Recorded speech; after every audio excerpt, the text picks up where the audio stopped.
नए साल की शुरुआत के साथ ही बिहार में भी नई सरकार बनने की चर्चाएं शुरू हो गई हैं।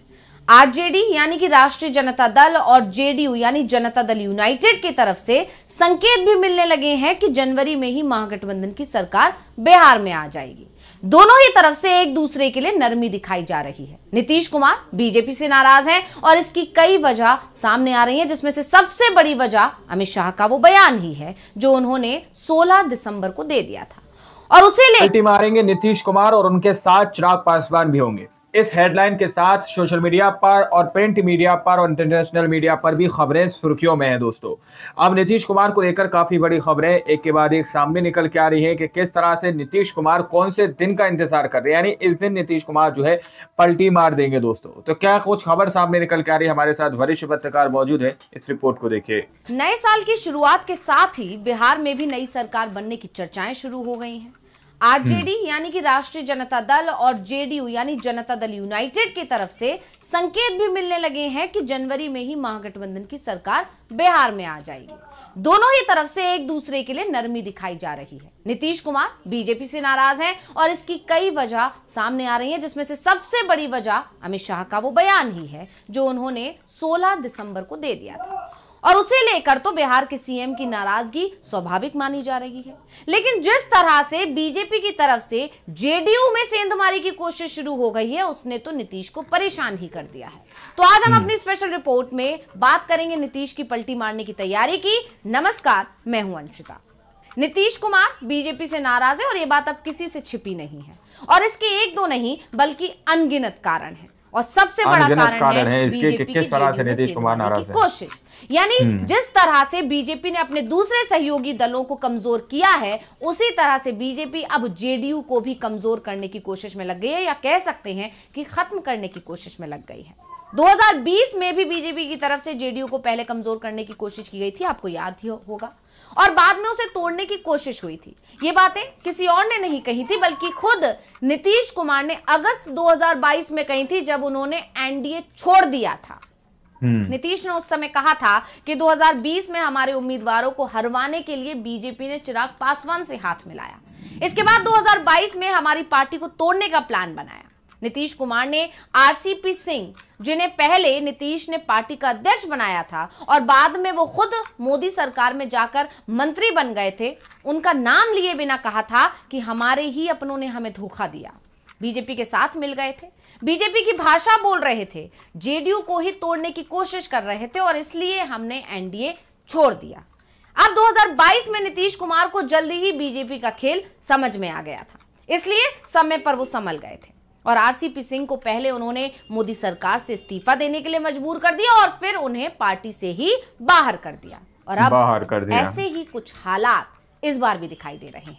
जेडीयू के राष्ट्रीय कार्यकारी अध्यक्ष हैं संजय झा और केंद्रीय मंत्री हैं राजीव रंजन उर्फ ललन सिंह, जो आजकल बीजेपी के कुछ ज्यादा ही करीब दिखाई दे रहे हैं। कहा जा रहा है कि नीतीश कुमार की मर्जी के खिलाफ दोनों ही बीजेपी के इशारे पर चल रहे हैं। अमित शाह ने जब ये कहा कि बिहार में सीएम उम्मीदवार का नाम तय नहीं हुआ है, तो ललन और संजय झा दोनों ही अमित शाह के बयान के मायने समझाने लगे थे, मानो वो जेडीयू के नेता ना हो बल्कि बीजेपी के नेता हो। ऐसे में अगर नीतीश कुमार को लग रहा है कि बीजेपी जेडीयू में सेंधमारी कर रही है, तो नीतीश कुमार की नाराजगी की जो भी बातें निकल कर आ रही हैं वो स्वाभाविक हैं और सच भी हैं। उनका मुंह एक बार जल चुका है और वो दूसरी बार धोखा नहीं खाएंगे। इसके बाद सूबे की सियासत में जो सुबुगाहट दिख रही है, उसके बाद से कहा जा रहा है कि खरमास बाद बड़ा खेल हो सकता है, क्योंकि ये कहा जाता है कि नीतीश कुमार खरमास के दौरान कोई बड़ा फैसला लेते हैं और उसके बाद उसका ऐलान खरमास के बाद करते हैं और इसी को देखकर ये कहा जा रहा है कि इस बार भी खरमास में ही खेला शुरू हुआ है। 15 दिसंबर से खरमास शुरू हुआ। दूसरे ही दिन अमित शाह ने एक टीवी चैनल को इंटरव्यू देते हुए कह दिया कि बिहार में सीएम उम्मीदवार अभी तय नहीं है, किसके नेतृत्व में चुनाव लड़ा जाएगा ये भी अभी तय नहीं है। और इसके अगले ही दिन राज्यसभा में भी उन्होंने डॉक्टर अंबेडकर पर एक विवादित टिप्पणी कर दी और इसके बाद से ही नीतीश कुमार की तरफ से बीजेपी से लगातार दूरी बनाना शुरू कर दिया गया। 25 दिसंबर को एनडीए की दिल्ली में एक बैठक बुलाई जाती है, आपको याद होगा, और उस बैठक की अध्यक्षता अमित शाह ने की थी। नीतीश को भी बुलाया जाता है, लेकिन नीतीश कुमार बैठक में शामिल नहीं होते हैं, बल्कि अपनी जगह ललन सिंह को भेज देते हैं। इसके बाद खबर आती है कि ललन सिंह को नीतीश ने गुस्से में भेजा था, क्योंकि डॉक्टर अंबेडकर को लेकर अमित शाह के बयान से नीतीश नाराज थे, लेकिन ललन सिंह ने अमित शाह के बचाव में ही मोर्चा खोल दिया था। बीजेपी के बड़े नेता शाह के पक्ष में खड़े होने में भले ही हिचक रहे थे, लेकिन ललन सिंह खुलकर शाह के समर्थन में बयान दे रहे थे। वैसे एक बात और बता दें कि अभी तक नीतीश कुमार ने डॉक्टर अंबेडकर पर की गई अमित शाह की टिप्पणी पर मुंह नहीं खोला है।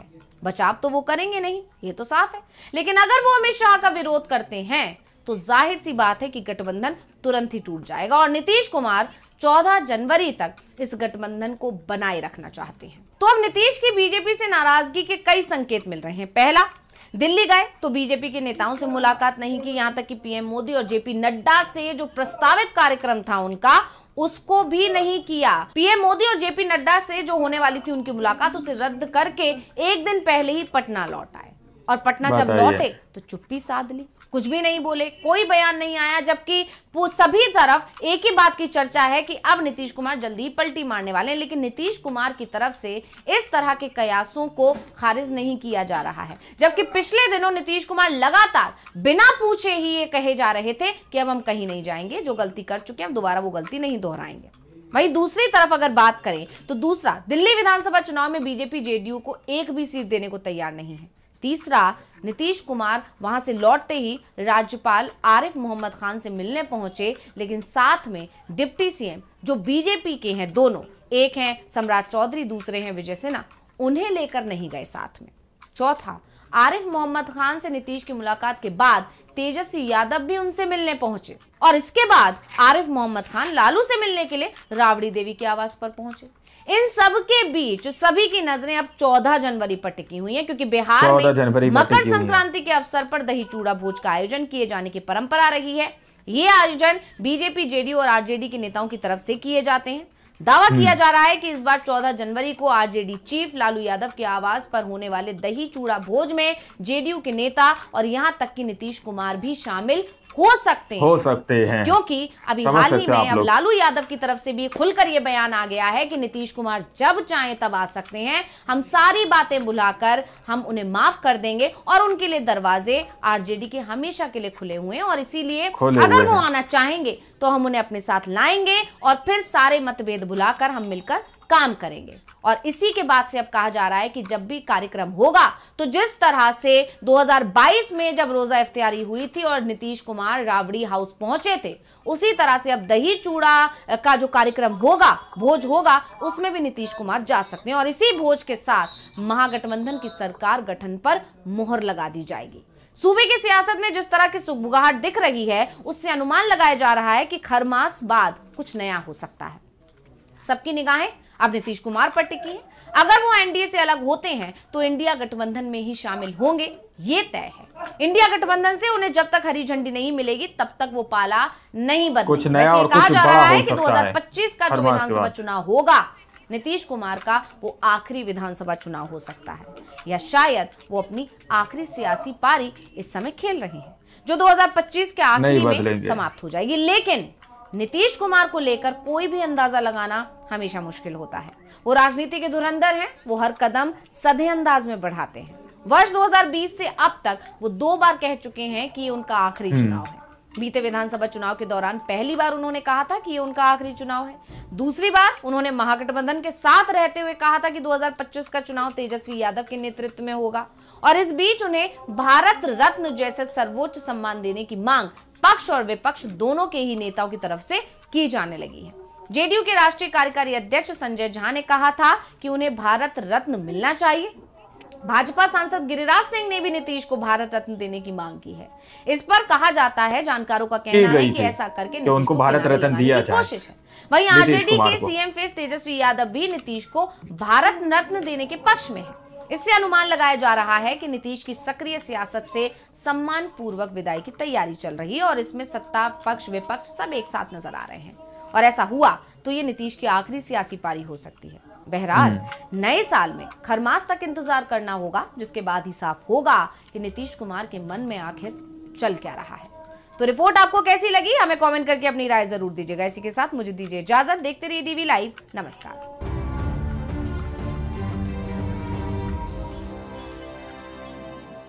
चल क्या रहा है। दोस्तों, आप लोगों ने इस वीडियो को शुरू से आखिर तक देखा। वीडियो के अंदर साफ तौर पर बात की गई है कि किस तरह से नीतीश कुमार को यहाँ पर उनकी पार्टी को तोड़ने की कोशिश की जा रही है या फिर उनके सांसदों को तोड़ने की कोशिश की जा रही है। आप लोगों को याद है कि किस तरह से शरद पवार और उद्धव ठाकरे की जो है पार्टियों को किस तरह का हाल किया गया। उस तरह के हाल से यहाँ पर नीतीश कुमार कहीं ना कहीं डर रहे हैं दोस्तों, कि कहीं उनकी पार्टी का भी इस तरह से हाल ना कर दिया जाए। इस तरह का जो है मीडिया पर खबरें चलाई जा रही हैं। तो ये एक मुख्य कारण है कि नीतीश कुमार पलटी मार सकते हैं, और जिसकी वजह से कहीं ना कहीं गुजरात लॉबी के अंदर अंदर ही अंदर दोस्तों बड़ी जो है हलचल मची हुई है। आप लोगों ने इस पूरी रिपोर्ट को देखा सुना, आप लोग क्या सोचते हैं, क्या समझते हैं, अपनी राय कमेंट सेक्शन में जरूर दीजिएगा। मिलते हैं अगली वीडियो में, जब तक के लिए जय हिंद, जय भारत।